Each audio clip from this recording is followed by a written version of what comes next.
Last week, we discussed the threat of these Chinese companies. It's starting to make more and more news, buying up land in the U.S. near U.S. military bases. CNN now has new reporting out about the proximity of Huawei equipment on cell phone towers in the Midwest, specifically to some of our most heightened assets. There's a missile silo. So we're talking about this is where our nuclear weapons come out of. There's the cell phone tower they're able to triangulate.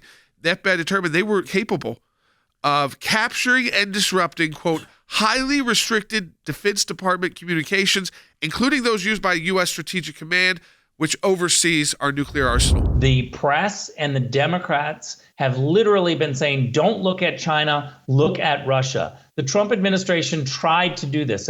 When I was ambassador, when I was DNI, we were screaming about what the Chinese were doing. The CNN exclusive, that's not an exclusive. We knew that during the Trump administration. They just didn't pay attention until now. When the U.S. government says that this equipment can capture and disrupt highly restrictive DoD communications, including those used by U.S. Strategic Command, which oversees nuclear.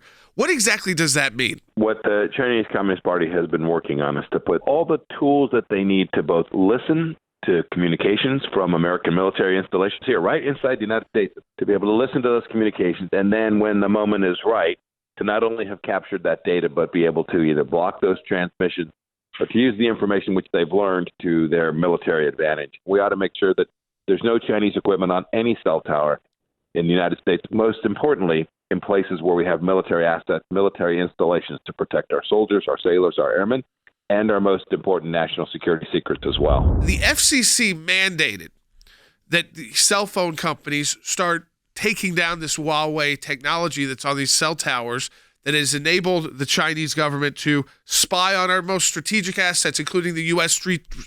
Strategic Command, which oversees our nuclear weapons arsenal.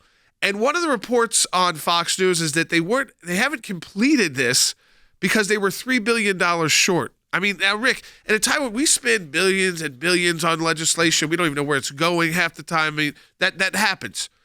If you're $3 billion short to get the Chinese tech off of your cell towers, you would think that would be something that would be more urgent in the United States of America. I think the FBI is behind a little bit here. They should have been doing this years ago, years faster than what they have been doing.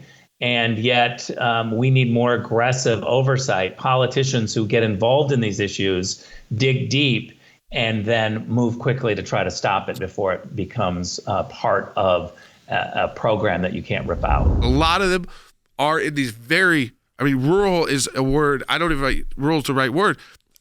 Zones where it's kind of in the middle, kind of nowhere, where we have put our most sensitive assets, which are the world-ending nuclear weapons. Have the Chinese made gains now under this administration? Because they don't seem to be taking the threat seriously. The language the administration has used has been good. Their efforts have been subpar. They haven't been sufficient. The only thing the Chinese understand is real action. I couldn't tell you precisely how much gain they have made, but I am confident that the Chinese Communist Party doesn't believe the Biden administration has the same aggressiveness, the same focus, the same edge that we had for our 4 years. Before you figure out how to solve the problem, you got to know that there is a problem.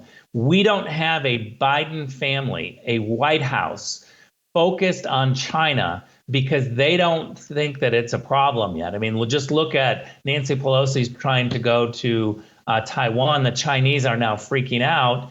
And who knows what's going to happen? Are they going to back down? Is the Speaker of the House going to not go to Taiwan simply because China has wagged their finger and said, don't do it? I certainly hope not. A lot of people at play here, and I think that's what gets people off China, and it's easier to focus on Russia as the bad guy. Of course. Because with China, you got legitimate businesses. They're not necessarily breaking the law because they're doing business back and forth. And then you've got, you do have safeguards in place, but you have to use them. But here's the thing. China has intervened in our universities. They've infiltrated the university system.